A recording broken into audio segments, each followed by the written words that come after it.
Thank you very much for the invitation to speak with you today about the revised substantive change policy. We've had a few months, you've had a few months to get used to this after to begin to get used to it after the board approved this in December. So it is a lot of changes for the policy, both in substance and in procedures. So what I'm going to cover today is exactly what I got from Jeff and Arnita at the very beginning, telling me what you needed, what you wanted for the webinar today. So I have simply taken those topics, and those are the topics that we're going to cover in our time together. We have ample time, I believe, for questions and answers. If anything burning comes up while we're in the process of going through some of this material, Arnita, correct me if I'm wrong, but I believe you said they could type their questions in the chat window and you would sort of be the moderator of that and pull those things forward. I'm not going to be looking at chat while we're in the session today. So, but we will have opportunity, and I'll keep my eye on the time and make sure we have ample time to do that. So thank you again for the invitation. I see a few names that are showing up for people who are joining the room. I see a lot of familiar names for those of you I've talked to and met before. Nice to see you again. For those of you I haven't, welcome, and I'm sure we'll become very good friends over the next 90 minutes, if not longer. So let's get started with the material that I have planned for you today. You do have the handout slides. I believe that was brought to your attention. The link for that is in the chat box, I believe, at the very top. So here's the content that I was told that you would like to hear today. And we can adjust some of this as we're going through. I know there's a very diverse audience here in terms of levels of experience or familiarity with the new policy. So if there's things that we are that we're covering that you already know, hey, just stick with us. We're going to get through it for the benefit of everybody, try to pull everybody together, and then we'll move into hopefully some things that will be good takeaways for you. So one of the things we're going to cover is a policy crosswalk. And what I'm going to do is point you to a document where a crosswalk was prepared back in December. Not going to go over what you can read on your own, but I will point out a few highlights.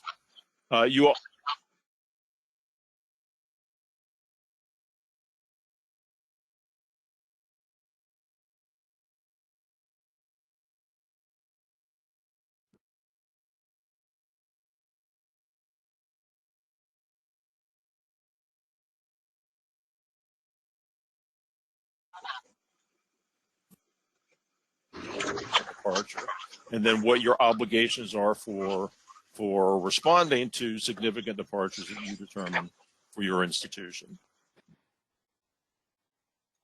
I was also asked to discuss the differences between notifications and approval. Again, those are fairly straightforward, but I will walk through all of those. And then we'll have time for questions, answers, and discussions during and at the end of our time together. So again, thank you for the invite, and let's just jump right into the content. And let's start with the policy crosswalk. This was there's a document out there on the web that you can take a look at that summarizes the changes that were put into policy in December of 2020. Now, there's been an update to the policy in March of 2021. Both of the documents out there. It is on the SACCOC website. I'll point out a couple of things about the room. I do hear a lot of feedback, so I'm having trouble even hearing myself. So, Arnita, I don't know if you can do this, but if we could, great. I think that did it. That put everybody on mute. So thank you for doing that. Let me point out one thing that is in the policy now that is a new feature. This is a function of the update that came out just about a month ago exactly. There is a summary of changes that is now at the end of the document. It's in Appendix C that just lists bullet items of what has changed in the most recent revisions to the policy. In March, we had to make some corrections for things that were unclear or were omitted from the original policy, and then one pretty major portion that we expanded, which was on relationships with non-Title IV entities for delivering content for some of your programs. So that is all summarized in in the policy itself now in Appendix C. There is also, and this is something that is new as well, we have a red line version of the most recent changes. So you can see exactly letter for letter anything that was changed in the policy with the most recent revision. That's in a separate document, but you can find all of these on the SAC-COC website and specifically on the substantive change web page. If you haven't already, I would direct you to two things on the substantive change webpage. One is an overview video. I'm going to assume most of you have reviewed this already and have watched it. This was the session that was presented at the annual meeting in December. So if you watched that live or you've seen the recording, nothing new is out there. And then also under the video is a link to the policy crosswalk. And I'm going to hit a few highlights of that with you today. The crosswalk document is pretty high level. It does not cover every change. Some of the changes that are on there are just summary labels for a group of changes. But what I did was put the previous policy and the revised policy side by side, so you could see graphically and in terms of text what was changed. And these are organized by types of substantive change. We start with institutional changes, then program changes, off-campus instructional site changes, and then some other miscellaneous. So even in this screenshot, and the screenshot's just to show you what it looks like, not expecting you to be able to read that content on the page, you can see the things that are very obvious that was not in the policy before that are brand new. Things like the institutional contingency teach-out plan and competency-based education that's delivered in programs that are course credit-based rather than direct assessment, which had been in policy before. So with that in mind, let me point out a couple of things about the crosswalk that might be important to keep an eye on as you're reviewing that if you haven't used it already. First is make good use of this crosswalk. Now, this was done almost 4 months ago. It still sits on my desk, and I do this all day, every day, and I still have to go to the policy end of the crosswalk and a few other sort of cheat sheet things that I've created in order to try to keep them straight, especially when we're making the transition from the previous policy to the current policy. So the crosswalk is there. No reason to commit that to memory, but have it as a ready resource when you're getting ready to work on something with subchange that you may not have done in a while, and it is very likely that it changed in the revised policy. So let the crosswalk be your friend. Let me go over a couple of notable changes here. Again, there's nothing on here. This hasn't been revised since it came out in November. I added a note to it about a week ago just to explain one tiny little thing. Nothing that you would need to go and download it and print it again if you've already seen that. But let me just talk through some of the changes that are on there. I did mention the revisions in March and that there's a summary redline available there. But here are some of the things you may want to keep in mind as you're going through this crosswalk. Some of the notable changes are things that were brand new that had never been in policy before. One is called the institutional contingency teach-out plan. That is a plan for not when institutions are at imminent risk of closure, but there are certain things that will trigger an institutional contingency teach-out. We've already done a handful of those. That is brand new. Competency-based education by course credit-based model is new. You're already on those and have already submitted multiple prospectuses for those, so I know you're reading and responding to the changes in the policy. Under program changes, and this is going to be topic number 4 in our webinar together today, and that's on significant departure. We tried to streamline that, make it a little bit easier to assess and to metric what the threshold is for significant departure. That's noted on the crosswalk. There is some discussion about notification and approval, and you'll notice that for method of delivery, which is another new addition to the policy that requires notification in most cases, but approval in some cases. Also in the crosswalk, there is a summary of description about the relationships between your institution and non-Title IV certified entities. That's the content that was pretty significantly expanded in the March revision to help put a little bit more definition to what is and isn't a Title IV or a non-Title IV certified entity, just for the purpose of substantive change. Another notable change is how off-campus instructional sites are approved. There is now a two-tier process for the approval of off-campus instructional sites. All institutions go through this. I don't have a separate section on this today, so let me just hit sort of the highlights. All institutions invariant to the number of off-campus instructional sites already approved for their next sites will have to go through an institutional level review. So it's a review not only of the site, but is also a review of the institution, its administrative structure and support systems, its finances to support instruction away from the main campus or campuses of the institution. So there's extensive review and there's limited review, which is what's done after you've gone through at least 2 reviews by extensive review. That's summarized on the crosswalk, the policy crosswalk as well.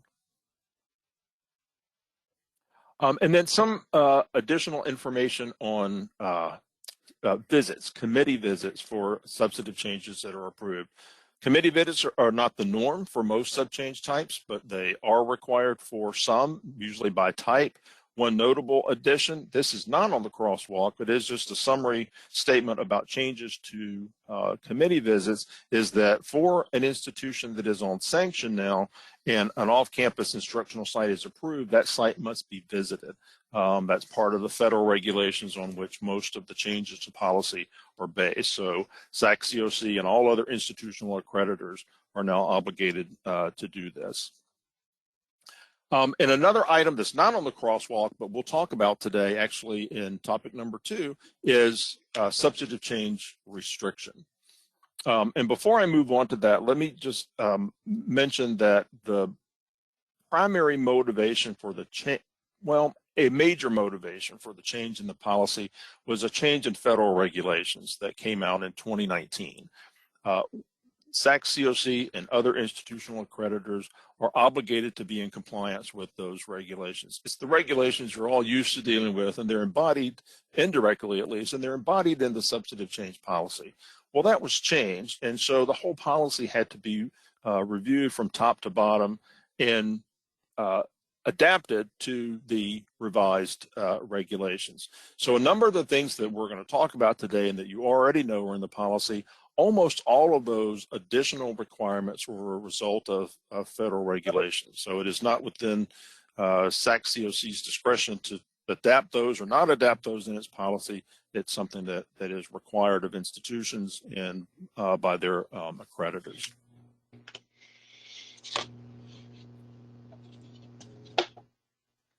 Okay, so let's talk about this concept of substantive change restriction.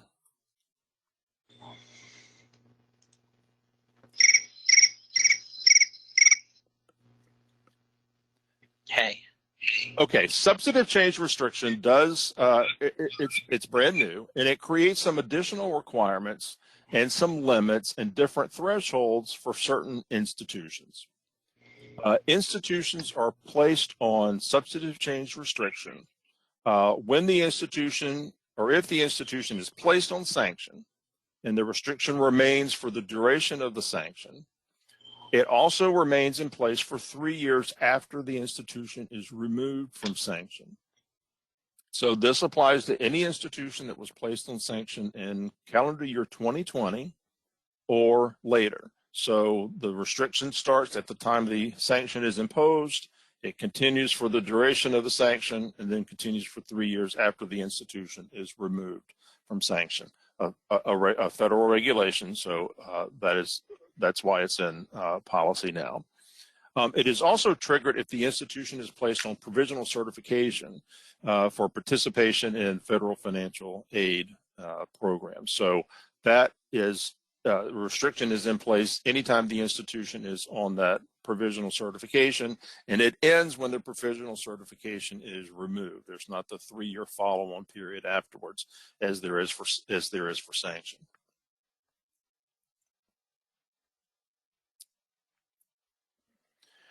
Here are some of the main impacts of substantive change restriction. If this doesn't affect your institution now, it's still a good thing to know, at least to have in the back of your mind, knowing that if this does ever present itself and your institution goes on sanction, it will change what you do and how you do it, and the process and the content of what you do for substantive change. So no one ever anticipates, I don't think, going on sanction, but just make a mental note of this in terms of obligations that may change for you if this presents itself for your institution.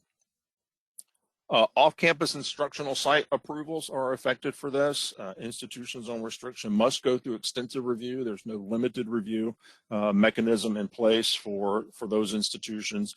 Even if they have had sites that have been through the extensive review process, all approvals go through that process, which goes to the full board. Some programs that would require notification for other institutions would require approval for those institutions on restriction.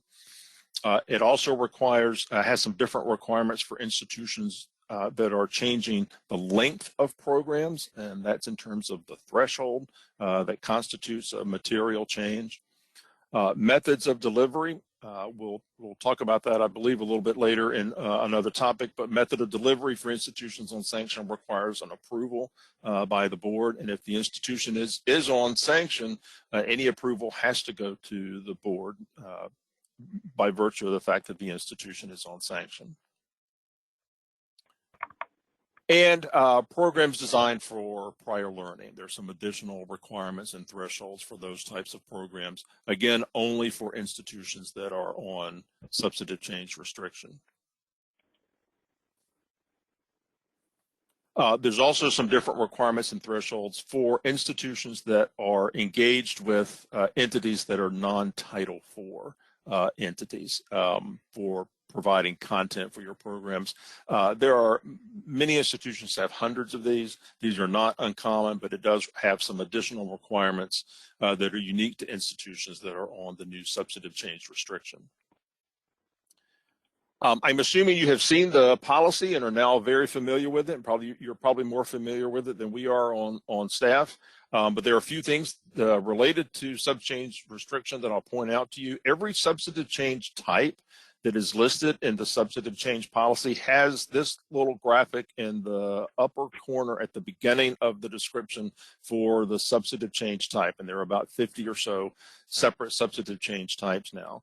And in it, among other things, it notes if it is a type of change that is subject to substantive change restriction, and that's just a yes/no indicator. So you know when you're looking up, when something your institution is doing, you find the type of change to determine what your obligations are, if any, and you find a sub-change type that matches what you're doing at your institution. You can see very quickly, very graphically, among other things, if there is an impact of the change based on the institution's status as being on or on substantive change restriction. Any substantive change type that is affected by substantive change or is a consequence of a substantive change restriction, those are noted in the policy as, hey, this requires you to do something else, or the sub-change type may be only for those institutions that are on restriction. So here's an example. It also tells you what's required, notification or approval. If it's approval, it says who it has to be approved by, which body of the board. If it requires a visit, if it requires a fee for review, and of course, whether or not it represents something that's impacted by substantive change restriction. This is also noted, I hope it's noted directly under the heading for each substantive change type, if it creates additional obligations or that sub-change type is a consequence of additional obligations for institutions that are on restriction. Okay. This generally applies to a minority of institutions. I was asked to go over it. It's fine, no problem.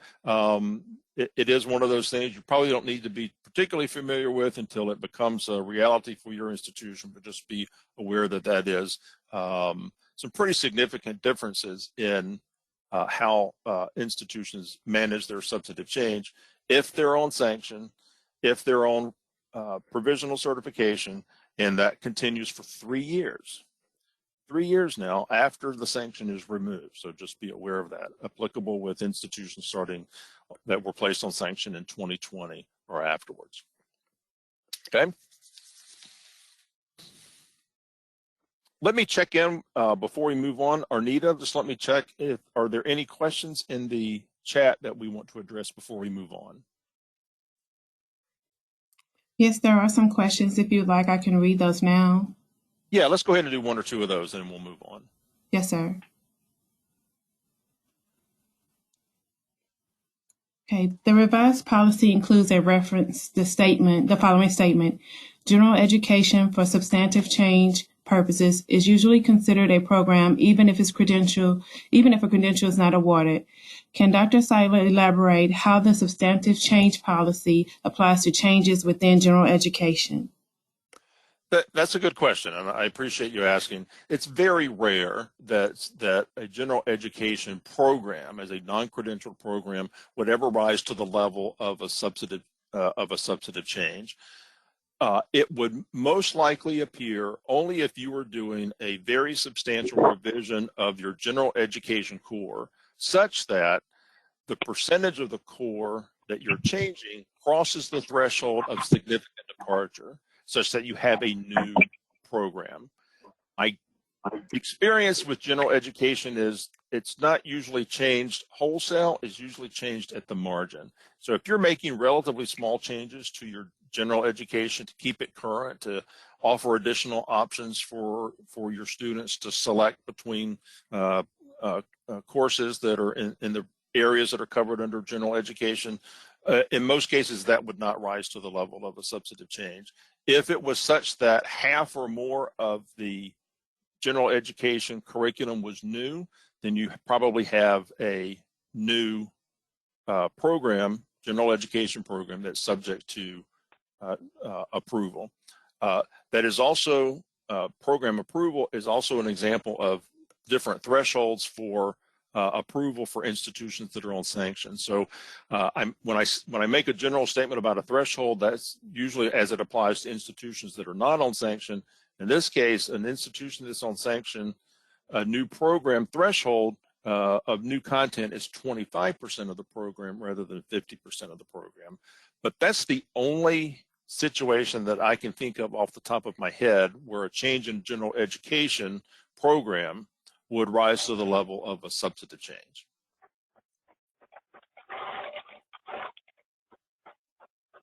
Okay, do you have another one, Arnita? Yes, sir. Okay. This question was wanting to know, the last time they checked, December 2020 video was not captioned. Wanted to know if it's captioned now. I don't know, but I will make a note and try to find an answer for that. Those were, it came from the annual meeting. Some, I believe some were, but I don't know that for sure, but I will check and find out.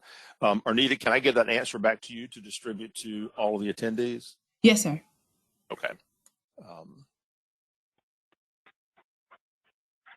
We have another question. The revised policy states that program closure do not apply to embedded within a discipline-specific program.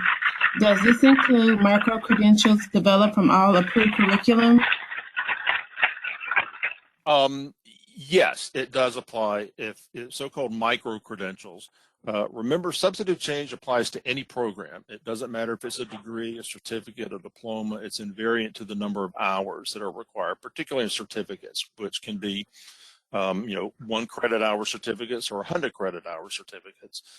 So any program, whether it is embedded within a larger credential or a higher level credential at your institution, all of those programs are subject to substantive change for notifications, for closures, for changes in significant changes in length. There's no differentiation by type of credential. Okay, so thank you for those questions, and I'll check back in with you. I can see you're cutting right to the chase and want to get to the questions you want to have answered, and that's perfectly fine. Let me go over very briefly, as requested, the pathways to approval by the Board of Trustees. And I'll talk about this, I believe, in another section where we are discussing notification and approvals. All approvals are done by the board. The staff make no approvals whatsoever. Staff handle notifications, but only the board can approve. There are multiple pathways to approval through the board, and that really depends on the type of substantive change and the characteristics or status of the institution at the time the substantive change prospectus is submitted. The full board of trustees meets twice a year, typically in June and December. The cases or the substantive changes that go to June or December are determined by one of two things: the type of change, and the graphic that I showed you that was attached to every type of substantive change will say what's required. If it's approval, it'll say approval by the full board of trustees or something to that effect, or approval by the executive council. So the type determines where a change must go for approval, through which venue to the board. Another determinant invariant to type is if the institution is on sanction. So institutions that are on sanction for approval, something that would have to go to the board, that does not go through the second path, which I'll cover in just a moment, which is the more common path, which is through the executive council of the board. So the type of change and institutional sanction status determine whether or not a change requiring approval goes to the full board of trustees. The due dates are a function of the board meeting at which you want the change reviewed. So March 15th is the due date for June, so we're just a little past that for the June board meeting. September 1st is the deadline for the December meeting. The next logical question that I know most people always ask is, why in the world do we have to submit in March if the meeting isn't until June? That's a very legitimate question. The reason is the work on reviewing those, most of that work is done before the board actually meets. The board and its committees meet in person or virtually. So the lion's share of the work starts usually on March 16th or on September the 2nd. So oftentimes we don't know what's coming in until it arrives. So we have different sets of cases. We may need special readers. We may need to find specialized readers for some types of cases. So it takes that long to pull that information together, and also to put committees together, depending on what you submit. So it does take that amount of time. It is already underway in full swing for the June meeting. There are virtual meetings that take place long before the in-person meeting. And so that's why we need that extra time for the committees to do their work. And then once they get face-to-face is where they actually make decisions and work out things that they couldn't work out before they got together face-to-face. So that's the reason why there's that amount of lead time, which I know seems long, but it does take a lot of time for those things to be put together and reviewed. Now, by far, the most common way that your substantive change submissions are approved are they're approved not by the full board, but by the executive council of the board. The executive council is a representative subset of the board that's authorized to act on the board's behalf between the June and December meetings. Most of the changes that you submit will go to the executive council unless it's specified by type or by your institution status that it must go through the June or December board meeting. The executive council of the board of trustees meets year-round, except for a portion of December. So as cases, your submissions are reviewed by staff, and then they are put forward with the recommendation to the board. That starts in usually mid-January and wraps up at the end of November or December, and that happens every 2 weeks. So as soon as the board receives a case or a docket of cases, they have 10 days to review it. They vote. 2 days after they vote, they get another docket, so it is a continuous process. So as soon as staff reviews are completed, those are forwarded onto the board, and the board takes action on those. The due dates for those things that must go through the executive council depend on when the institution intends to implement. And right now we have two deadlines, January 1st, 1/1, and July 1st. And it depends on the planned implementation date. So the January 1st deadline is for changes that you plan to implement in the second half of the year, of a year, a calendar year. So if you're implementing between the 1st of July and the end of December, the deadline to submit is January the 1st. The deadline in July is for changes that will be implemented in the first half of the following calendar year. So you would submit by July of 2021, for example, if you're going to implement in January through June of 2022. So it gives about a 6-month period for you to have your prospectuses submitted for review by staff, forwarded to the Executive Council, and one of the reasons why that lead time is so long is volume. And there are, we get hundreds, thousands of submissions generally before the January 1st, not quite as many in July. And so there's a surge. And so we have to work through that surge, and it just takes that amount of time simply due to volume, the volume of submissions. Also, your submissions are getting much more complicated, so it's taking more time on average for a reader to go through and review, write a summary, make a recommendation, and perhaps loop back to you for additional information or explanations. One exception is that closures, which do require approval, so it has to go to the board, those can be referred to the Executive Council even if the institution is on sanction. Oftentimes, closures need to be handled fairly quickly. You don't have the luxury of waiting until the next 6-month board meeting rolls around. So those do go to the board. The board is always aware that they're making a decision for an institution that's on sanction. The deadlines don't really apply for closures, except that you need to submit as soon as the decision is made to close.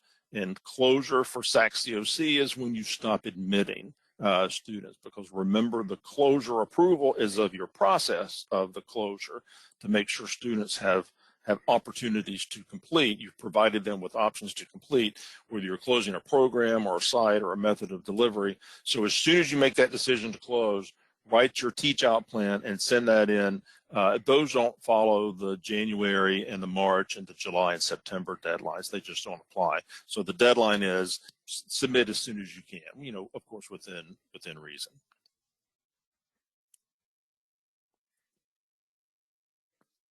Okay. Now, my guess is of all of the things we're going to talk about, this is the one that you're going to deal with on the most frequent basis. And that is making determinations of significant departure. A significant departure means that your institution is delivering for the first time at an instructional level, at a credential level, a program that is materially new is considered a significant departure. Determinations of significant departure are made by the institution. So you go through the analysis of the change, program change, make a determination of significant departure, and take action based on whether or not the threshold that requires you to do something for a significant departure for your institution has been met or surpassed. Okay. Now, if you've been at this for a while, you know that there were guidelines in the prior policy that were very, very general. And it asked like some guiding questions. And they were all very fuzzy, like, is there a significant new content to the program? Do you have to hire additional faculty members for new expertise for your institution? Does it require a different resource base or funding source to support the program through startup and an ongoing operation? Are your library and learning and information resources sufficient, at least at the margin, to handle those a new program and content?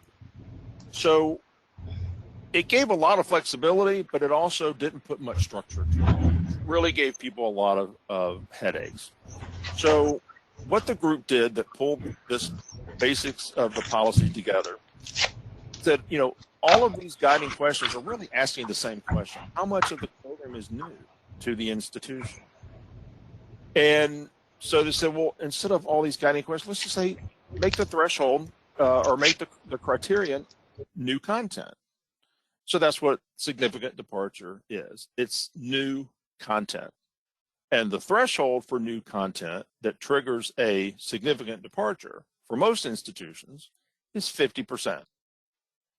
For programs that have general education, subtract out the general education hours and make the calculation based on the percentage of the new program, the percentage of the content that's new for the proposed program. And if that is more than half, then it's a significant departure. Okay. So if you have a 120-hour, let's say, baccalaureate degree program, and you have a 30-hour general education core, strip out the hours for general education, that would give you 90 net hours for the program. And if 50% of the 90 or 45% or more, or 45 hours or more are new for that program, you got a new program and it would require approval. Okay. So programs that don't have gen ed, it's the total number of hours for the program. So it is up to you how to metric or measure new content. I'll have a word to say about that in just a moment. My suggestion is you document that and keep that documentation for yourself and whoever your successor is. Okay. But that is something that is done by the institution, not by SAC COC staff. And you respond as necessary if your calculation, your determination is it is a significant departure because of new content. I'm not going to point out for everything I discussed today what the differences are between most institutions and institutions that are on restriction, but I will point this out here because it does make a pretty significant difference. The threshold for significant departure for an institution on restriction is 25% new content. So 50% for most institutions, 25% if you happen to be on substantive change restriction. Okay. Now, there are a few things that I want to point out, and I'm looking for a page reference, and I'm sorry I don't have that in front of me. Never mind, yes I do. If you want a page reference, page 36 of the revised policy. This is page 36 of the policy that was, as it was updated, page numbers changed in March. And this is under new program approval. So if you are assessing a program and if it's a significant departure, everything that I've discussed is mentioned in the policy, just in a very abbreviated form. But there are a couple of things to keep in mind, and those are what are the caveats, those checklists there. And there's about 5 of them, I believe, at the bottom of page 36 that can change a little bit how you make this determination of significant departure. Actually, the first bullet and the 5th bullet really are sort of saying the same thing, but let me just discuss both of them at the same time. In general, we have almost always we've said if you're starting a program that's at a new level, let's say you had a bachelor's degree program in music, and now you're offering a master of music degree program. Our guidance has always been that's a new program. It's related content, but it's at a different level. You have different faculty qualification needs for the graduate level. You may have different information resources necessary. You certainly have different types and different higher levels of student learning outcomes for a graduate program. So we have always given the guidance that that was different enough that it really should be considered a significant departure, even if you have a long experience in offering it at the undergraduate level, as an example, an undergraduate level, and moving that to a master's degree level. Well, that's now in policy. And it just happens that the new regulation said, by definition, anytime you're moving a program or creating a program that's at a higher degree level or credential or instructional level than been offered in the past, that is by definition a significant departure. You don't have to make any calculations. So if it's your first program at a level, associate level, baccalaureate, master's, doctoral level, if it's the first time you've offered that content at that level, then by definition, it's a significant departure. So that's a little bit different from what was in policy. It's consistent with our guidance for the last number of years. Also, just to be aware, and this actually goes to the question that one of you asked early on about so-called micro credentials when they're embedded, is it treated any differently? My answer was no. Significant departure, this is on page 36, this is the third bullet item down, it just makes very clear that significant departure applies to any credential, so equally, with no exception. So certificate, diploma, degree, any other recognized for-credit credential that your institution offers, it does fall under the aegis of a new program, subject to either approval, in this case, is also notification, which is a new requirement for programs that have over 25% new content. So I'm guessing probably more than almost anything else you do, you're making these determinations of significant departure for a lot of programs, and then determining if anything, what or if anything is required. Okay, so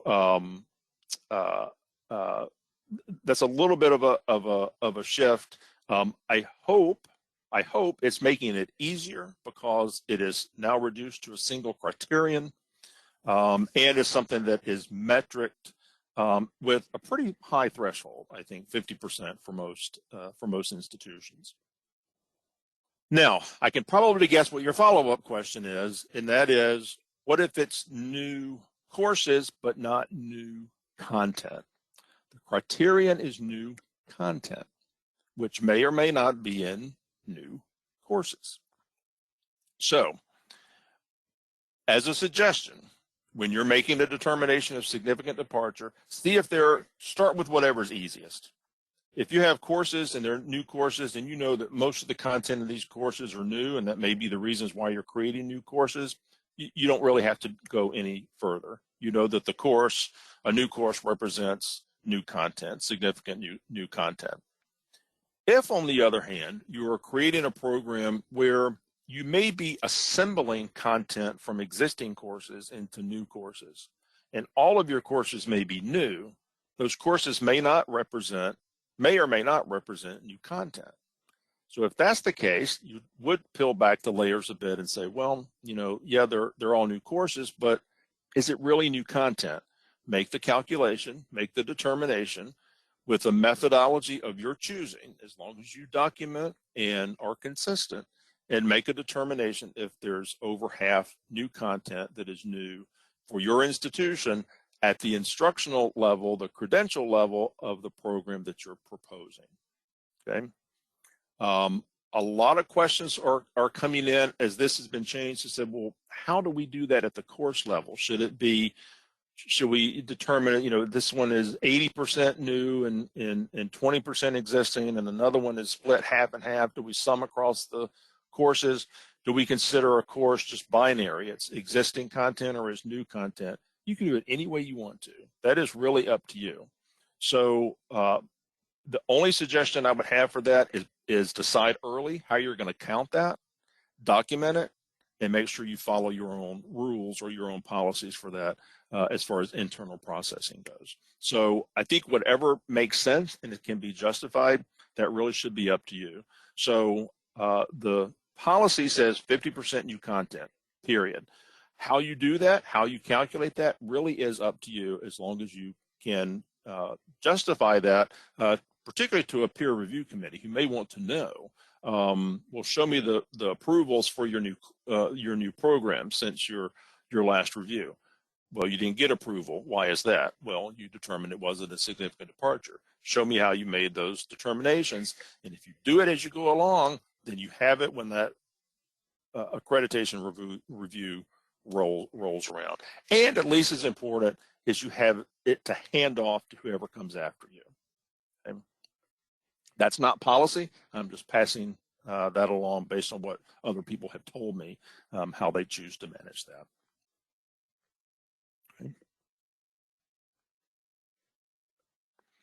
Okay, let me check back with Arnita. Arnita, do we have any questions on this topic before we move on? There's a lot that is under this category, so I'm not doing a deep dive in this, actually, in any of it. So yeah, feel free to ask if there's something we can answer for you. Arnita? Okay, yes, we do have some more questions. Okay. We have a question.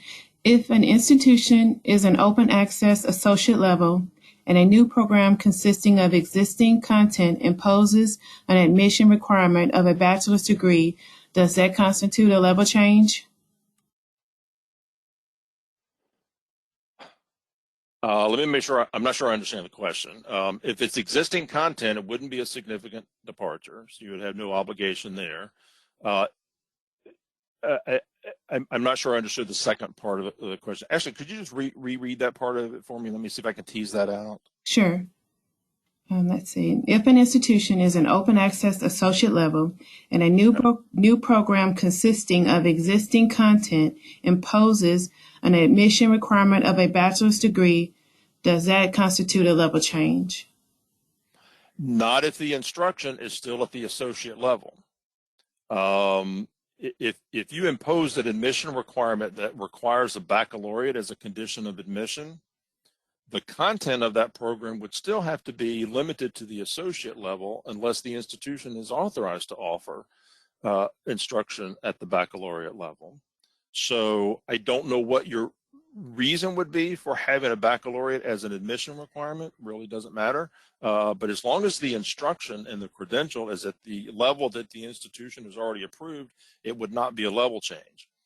If you are admitting them and offering instruction, even if you're not awarding a credential at a level that you're currently not authorized for, then it would require a level change. So in your case, if this was, if you're an associate degree only institution, you're admitting students into a new program. If it's existing content, it pretty much has to be at the associate level.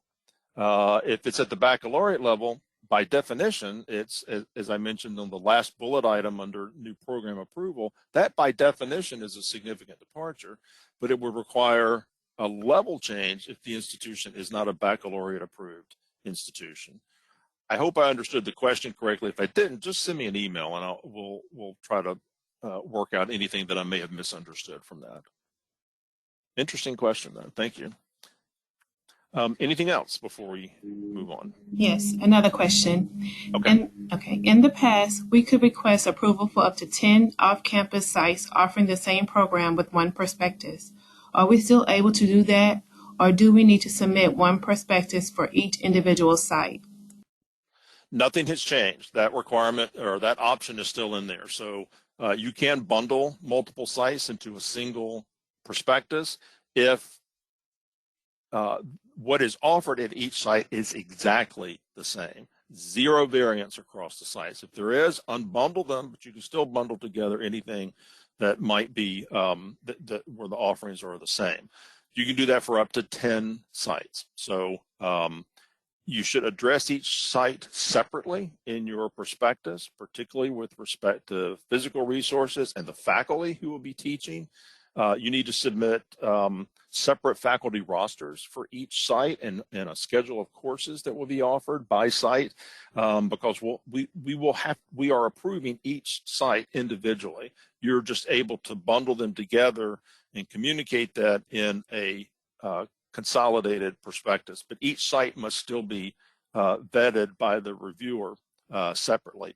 So yeah, no problem bundling those together. We do that very, very frequently, but they have to offer the same content. There can be no variance across them, mainly because once you go to 3 or 4 or 5, if they are vastly different, we're really doing separate reviews for those, and it takes a lot more time, energy, and effort. So just out of fairness, we ask that those be submitted separately, but no changes at all in the verbiage or the substance of that compared to the previous policy. Okay. What else, Arnita?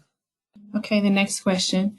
For institutions reviewed this year, if expecting a positive outcome and 2 sites approved by extensive review, can a limited prospectus be submitted this year for a new site?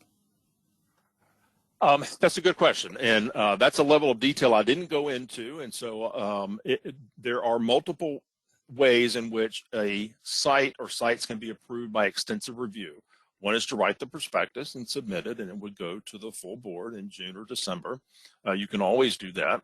Another venue is if you have been through reaffirmation starting in 2020, not fifth year review, but a reaffirmation review. If you have been reaffirmed in 2020 or later, and at the beginning of your reaffirmation process, that is the compliance certification you submit before the first level of review, if that compliance certification included approved sites that we have on record and have evidence of approval, then at the end of your reaffirmation, when the board takes positive action on your reaffirmation, then those sites that were part of the record from the very beginning are considered approved by virtue of reaffirmation, approved by extensive review by virtue of reaffirmation, which means you do not have to write a prospectus subsequent to that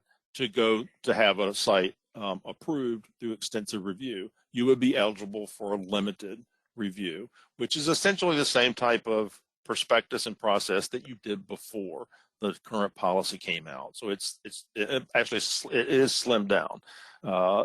The limited reviews are slightly slimmed down prospectus. So yes, you can have at least your first two sites approved through extensive review by submitting a prospectus and it being reviewed by the board, or it can be a byproduct of your reaffirmation. Now, your question was, if you are going through reaffirmation currently, when are those sites considered approved by extensive review? It would be at the end of your reaffirmation process, pending a positive decision by the board. The day that decision is made, those sites that were part of the record at the beginning are considered approved, and then we could review and approve the others by staff review and referral to the executive council. Now, the timing of that will be up to you, but here's what you could do. You could submit the prospectus before positive action is taken, because you know how long it takes for submissions to rise to the level of being at the top of the pile to be reviewed. So you could submit it prospectively in anticipation of a positive action from your reaffirmation, such that by the time yours comes up for review, you're eligible at that point, but you wouldn't necessarily be eligible when you send it. You can do that. If it turns out that you don't get a positive review at reaffirmation, you can either withdraw the prospectus, or you can write an extensive review prospectus and submit that for the next deadline. Or if it was approved, then we just go forward and approve it and review it through the limited review process. So there are a couple of ways you could play that. If it really is important, just work out the timing as to when you believe that the prospectus should be submitted, but give it at least 3 months or so after the review, the action on your reaffirmation, before it would come up. So don't submit it more than about 3 months before expected board action for your reaffirmation. That's a good question. We're doing fine on time. So Arnita, if it's acceptable to you, let's go ahead and keep answering these questions. Yes, sir. Okay, another question is like a two-part question. Okay. Based on a recent SAC-COC follow-up letter to a notification, do we no longer need to notify SAC-COC about new technical certificates?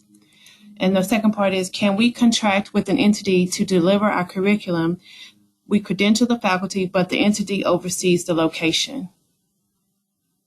Okay, let's start with the first one on notification. It depends. You asked about a technical certificate, I believe. Remember, the technical certificate is like any credential.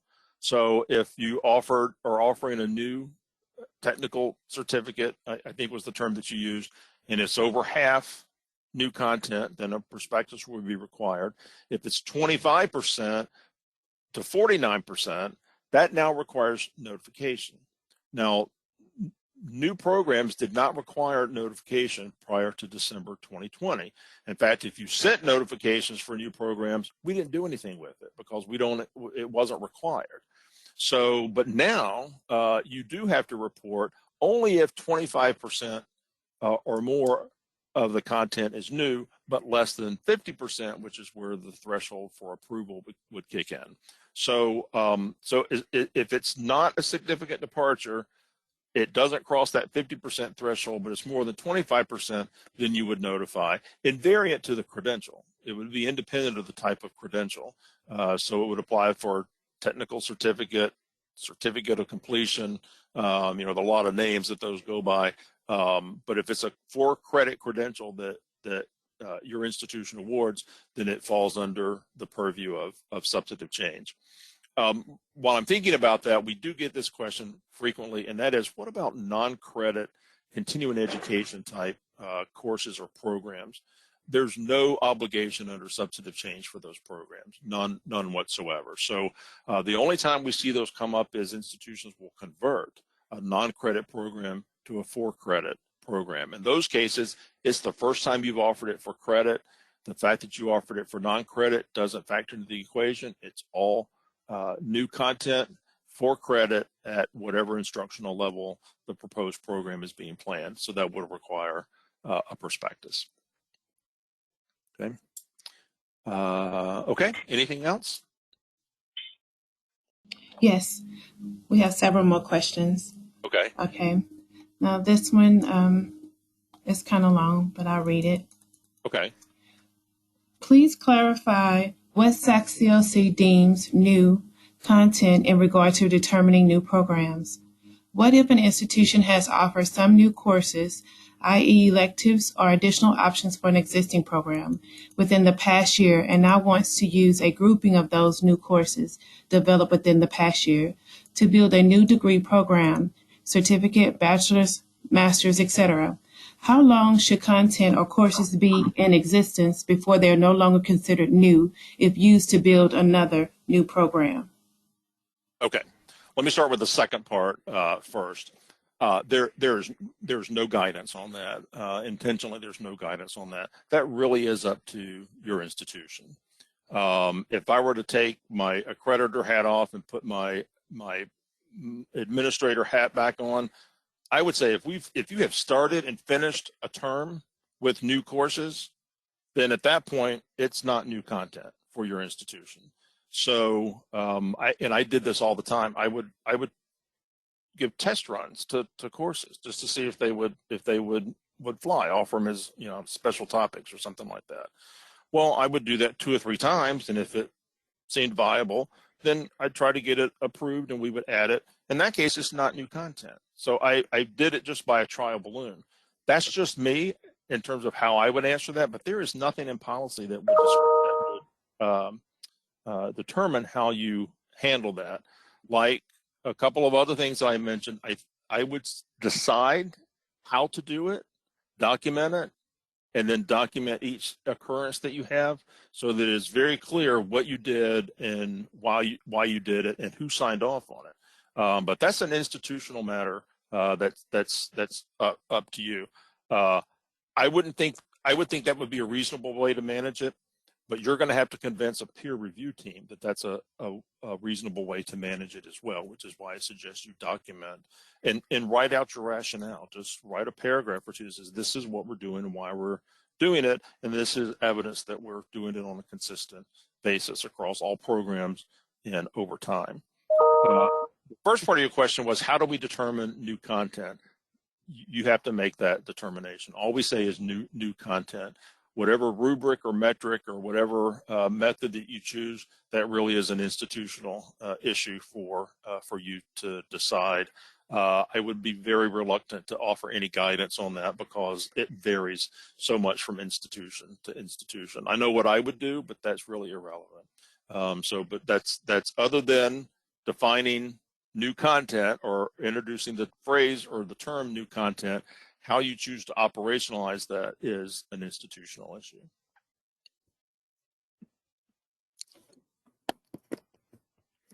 Okay. Okay. Why don't we do one more, Arnita, if that's okay, and we'll move on. I just have one small part to finish, and then we've got enough time for plenty more discussion as needed. Okay, so I'll do one more. Okay. Okay. With the new method of delivery requirements, how does that work with our current COVID modalities? Our programs are all primarily online now, but we expect many to be face-to-face this fall. Would each of these changes need to be reported if the 50% threshold is met?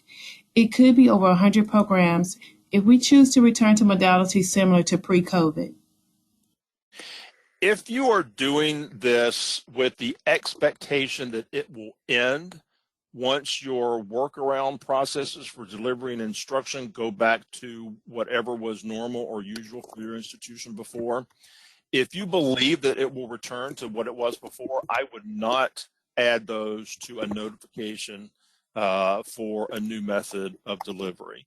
I just don't see the point in doing that because it is known at the beginning to be temporary, not for the institution, but for everybody to deal with something that was quite extraordinary. So I would not expect that you would send in those notifications if you think they're not going to continue with that method of delivery post-COVID exceptions or workaround. And here's one reason why. Number one, it's just temporary. Number two, when you stop offering it, then you have to do a teach out. Okay, so teach outs apply not only to programs and sites, but also programs at sites and methods of delivery. Anytime you end a completion option for a student, as it was represented to the student when they enrolled at your institution, and you end that, you must do a teach out to show evidence that you have accommodated those students in a way that's reasonable. So don't set yourself up to have to turn and do a teach out for those if you don't think it's going to extend, and I wouldn't say more than one semester into the future. As you know, most of your institutions, if necessary, were given some exemptions for at least on the federal side rule until the pandemic is declared over. Some of you asked for waivers of the distance learning approval requirement. You were given those waivers in all cases, I believe. When you asked for them, those waivers extend until I think it's 180 days after the pandemic is declared over. So you've got, even if the 180 days started today, you've still got a pretty large window there for sort of wrapping things up to move things back to normal, whatever those happen to be. What we're learning from many institutions is, you said, we will never offer online courses. Now that they had to do that to get through COVID, they're going to keep offering those online courses. So if that's the case, then yeah, go ahead and send in a notification, because you are offering it on an intermediate or longer term with a new method of delivery that is new for the institution.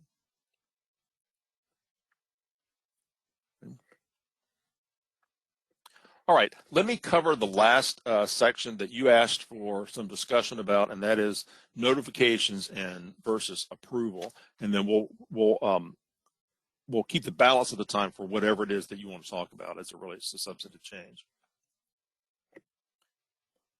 There still is some confusion sometimes about what the differences are between notification and approval.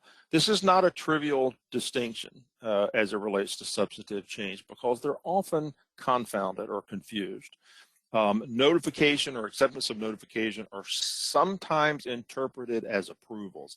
They definitely are not. So in your mind, as you're working through these, you need to keep, my suggestion is you keep a very clear delineation between things that you have provided notification for as defined by policy or required by policy, and those things that have been approved as required and defined in policy.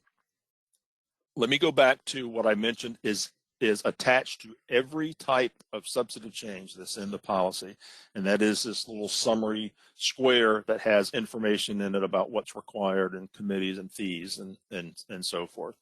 In all of these, it does have at the very top line what's required, and what's required is either notification or approval. And if it's approval by the executive council or it's approval by the full board. So very quickly, whatever change you're managing for your institution, you can go to that description in the policy and you know exactly what is required.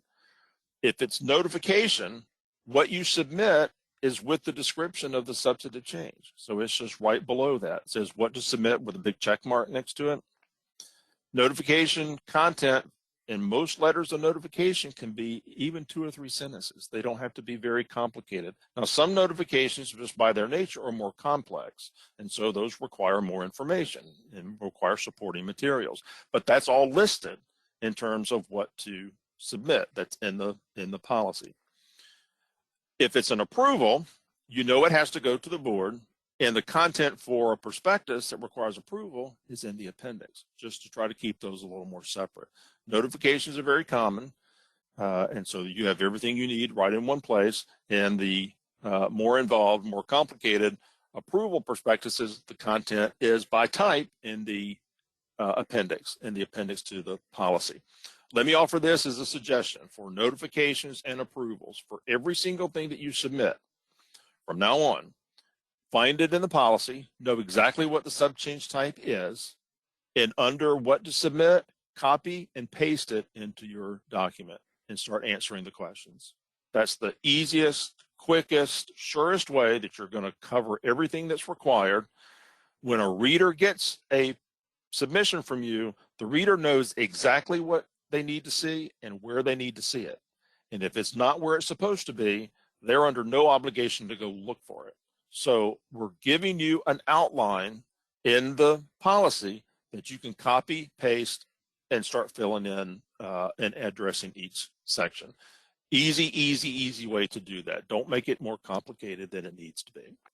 So for each subchange type, you'll know from the description of the type whether it requires notification or approval, and then through what venue the approval is required, either through the full board or through the executive council. Now, we can take all subchange types and put them into buckets. And there's 2 buckets. There's a notification bucket or an approval bucket. That's it. That's the only 2 broad category types of submissions. For some types of change, it does require both. And one is required 6 months before the other. The notification is required 6 months before the prospectus for approval.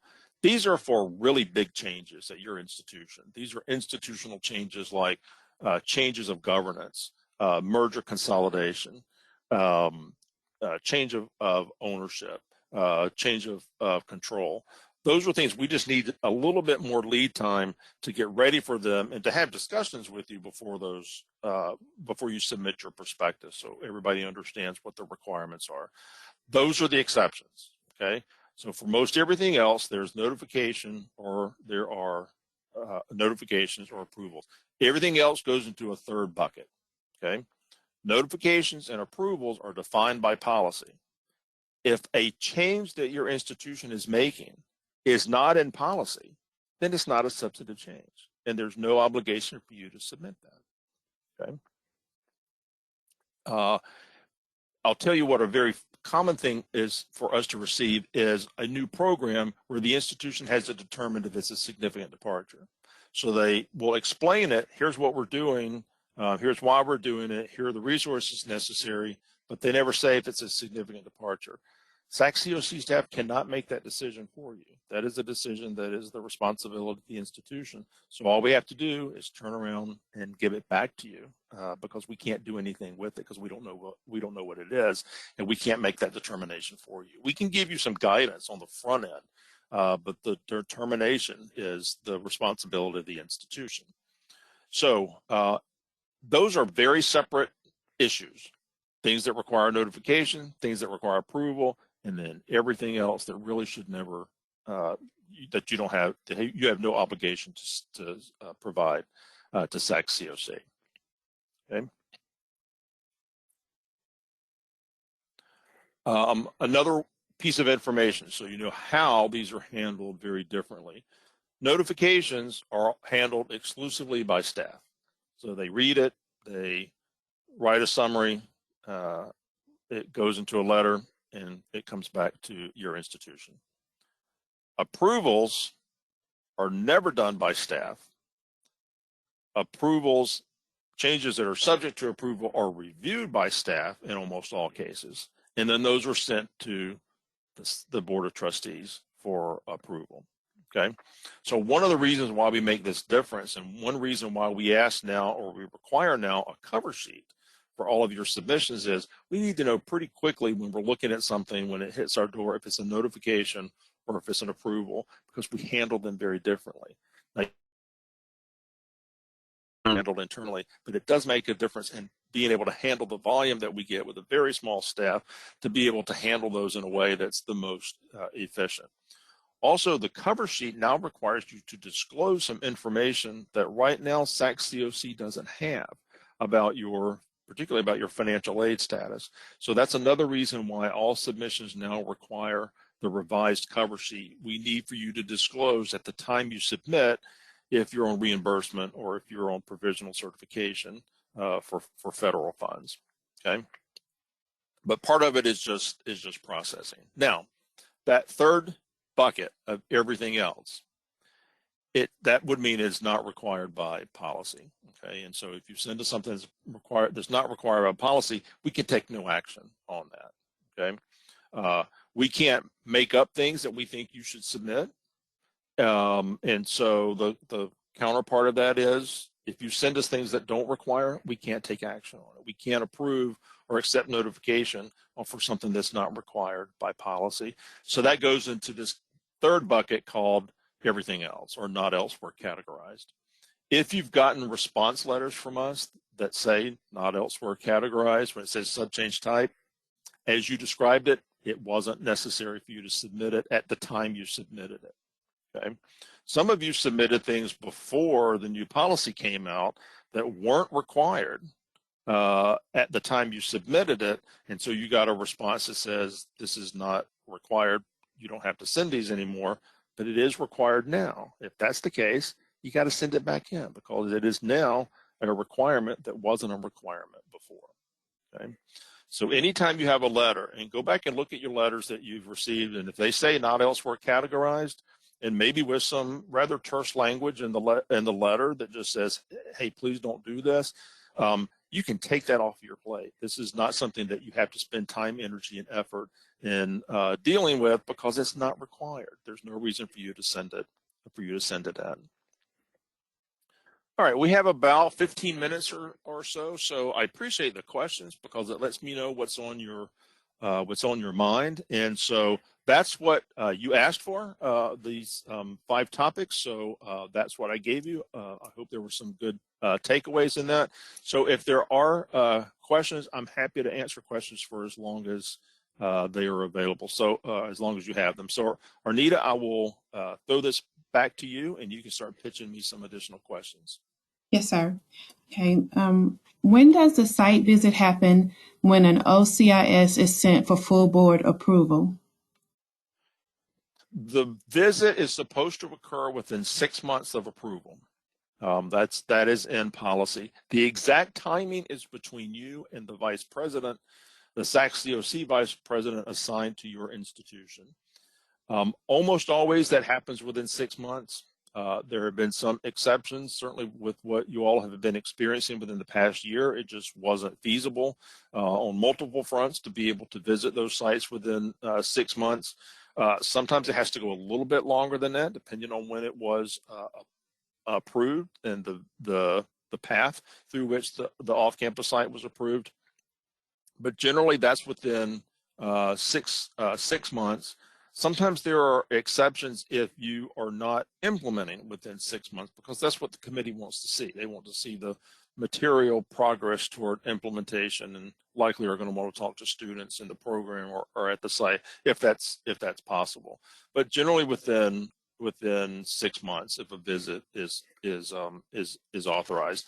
The timing of that oftentimes depends on the schedule of your vice president, and their schedules stay very, very, very full, that are scheduled a long time in advance. So when an off-campus instructional site that requires a visit comes along, they do have to work that in with their schedule, and then they have to find something that works that works for them and works for you.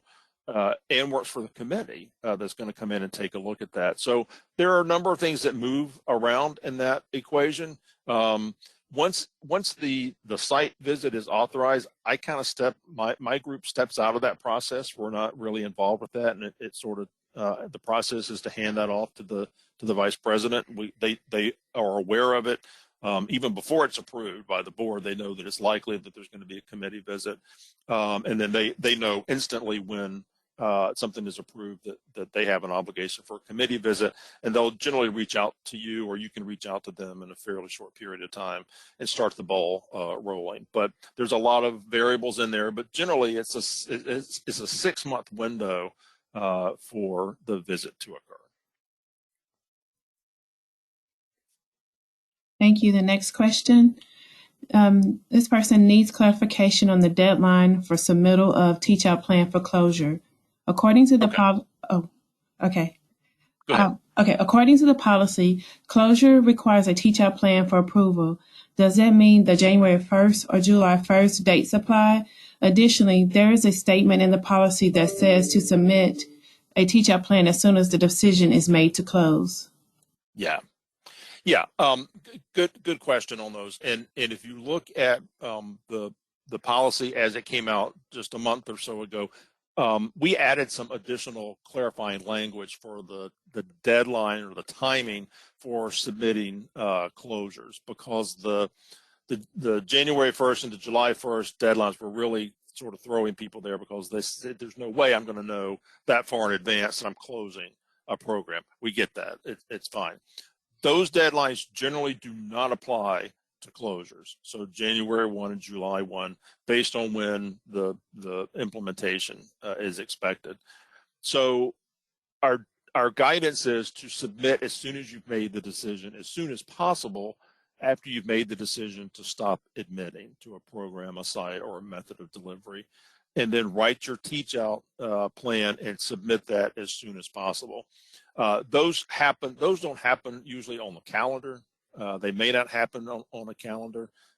Program closures are sometimes due to sort of exigency circumstances for the institution, or key faculty member is not available. And so you just have to stop a program and give students options to complete elsewhere. So the deadline really is as soon as possible after you've made the decision to close or to stop admitting. That's when you should just close the door, write a teach-out plan, have a good teach-out plan, write it and send it in. And here's another thing to keep in mind about closure approvals. They have to go through the same approval process, and out of equity, they have to wait their turn. And so that can take 3, 4, 5, 6 months, depending on when you submit and the volume at the time, for it to rise to the top of the list. You should start the teach-out plan as soon as you submit. Now, it does require approval. This is very different from submitting something to start. You cannot start something that requires approval before you get approval. But for a teach-out, which requires approval, but it's approval to stop doing something, you need to act more quickly than to wait 6 months, up to 6 months, let's say, for a response on a closure. You can begin the closure process. Now, when a reviewer reads your teach-out plan, if there's something that's unclear or is deficient, then the reader will get back in touch with you and will work it out. Okay, so you have an opportunity to address those. But in general, our guidance would be students need to know sooner rather than later that they're not going to be able to continue in a program. So as soon as you make the decision to close, develop your teach-out plan, write it up and send it, and then you can begin executing your teach-out plan as soon as you submit your teach-out and let students know. You can also halt admission at that point too. As long as you have your plan in place and you're reasonably confident that you have addressed all the elements required in a teach-out, then develop the teach-out, write it, submit it, and then begin implementing it, begin the closure process for the benefit of the students.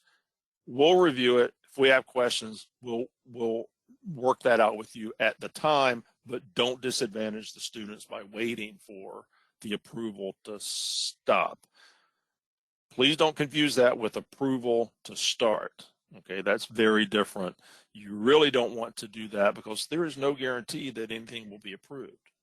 Okay, So even if it goes through, the final word is the final authority is the board's. And so it's not approved until it's approved. So you would not admit students into programs that don't exist or to sites that haven't been approved. Okay. Okay, next question. Does the 25-page limitation apply to level change applications? Yes.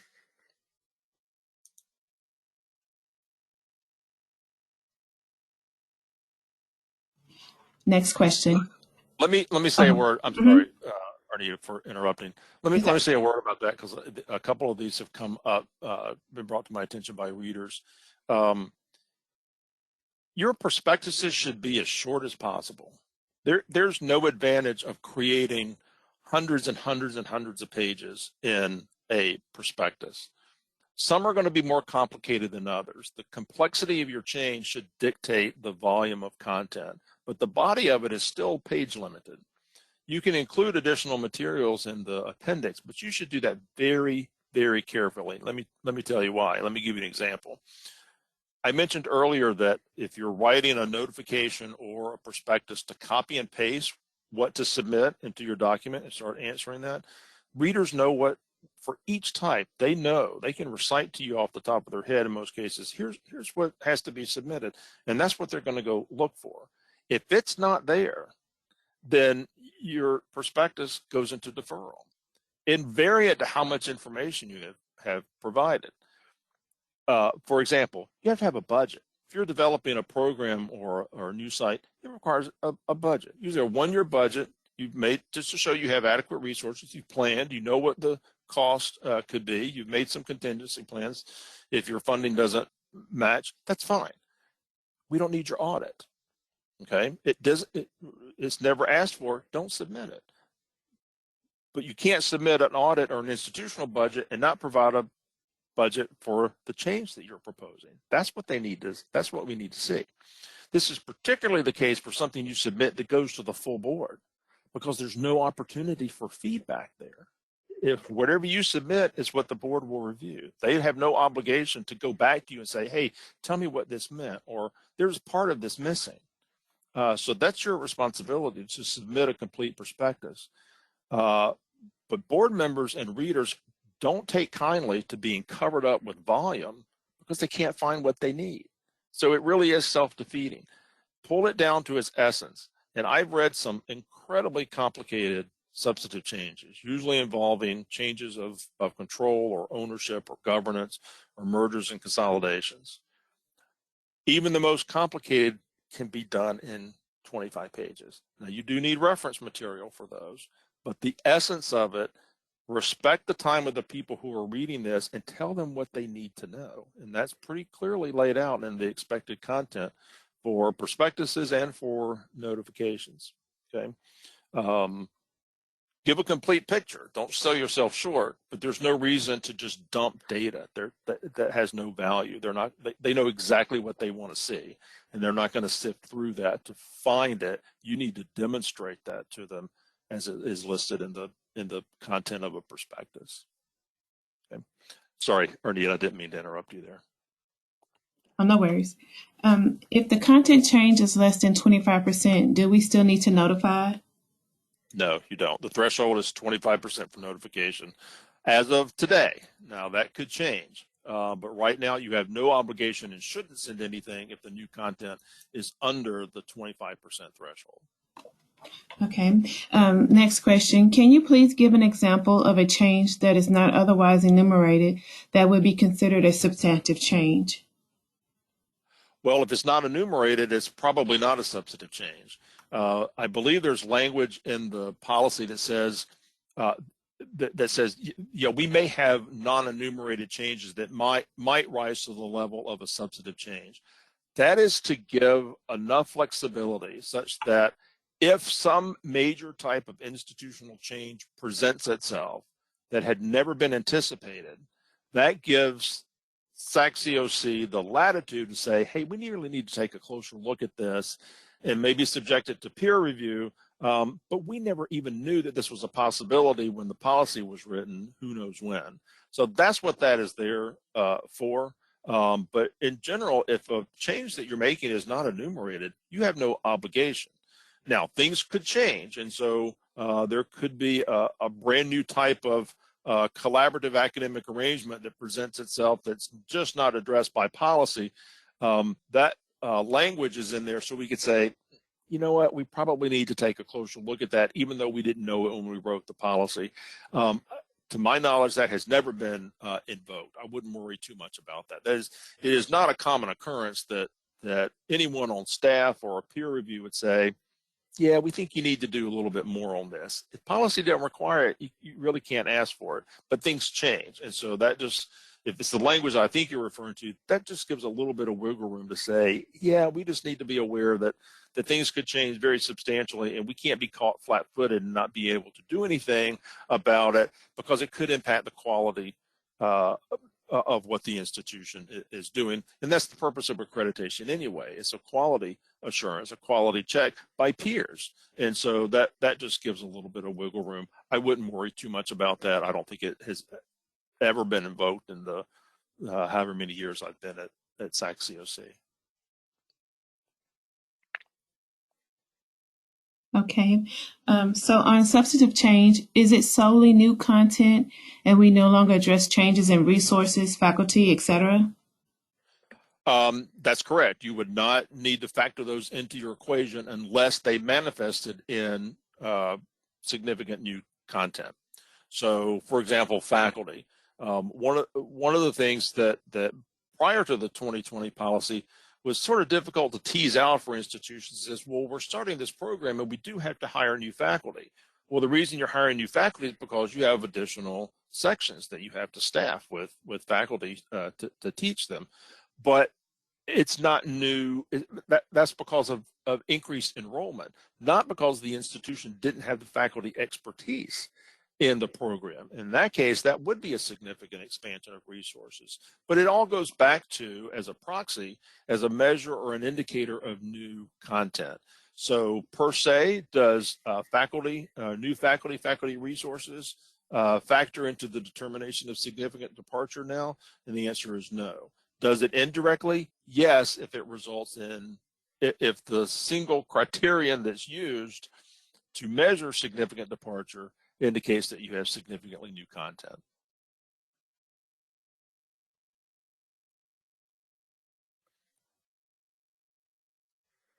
Let me also say, as we're at the bottom of the hour now, that I really do appreciate these questions. And for those of you who have written and developed policy before, you know that there is no way you're ever going to anticipate all the possible combinations and permutations of implementation of a policy that give rise to the type of questions you've been asking today.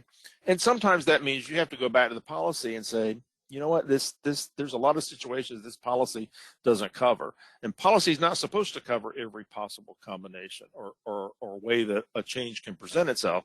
It's supposed to give general guidance. And within that guidance, you have latitude.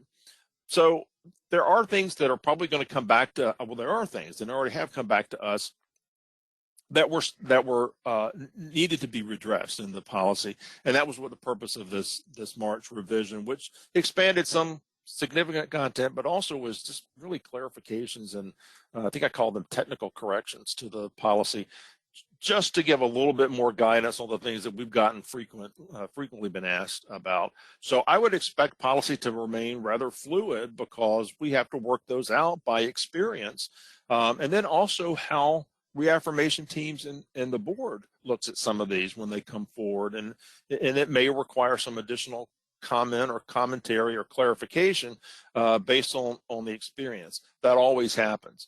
For those of you who are around when the new principles came in, that's exactly what happened. You don't really know until they're out there and in place some of the issues that may arise. Well, then you go back and address those, either by revising the principles or adding more explanatory information, let's say in the resource manual. So the same thing will happen with substantive change. It's fine. That's part of the process. It should be part of the process.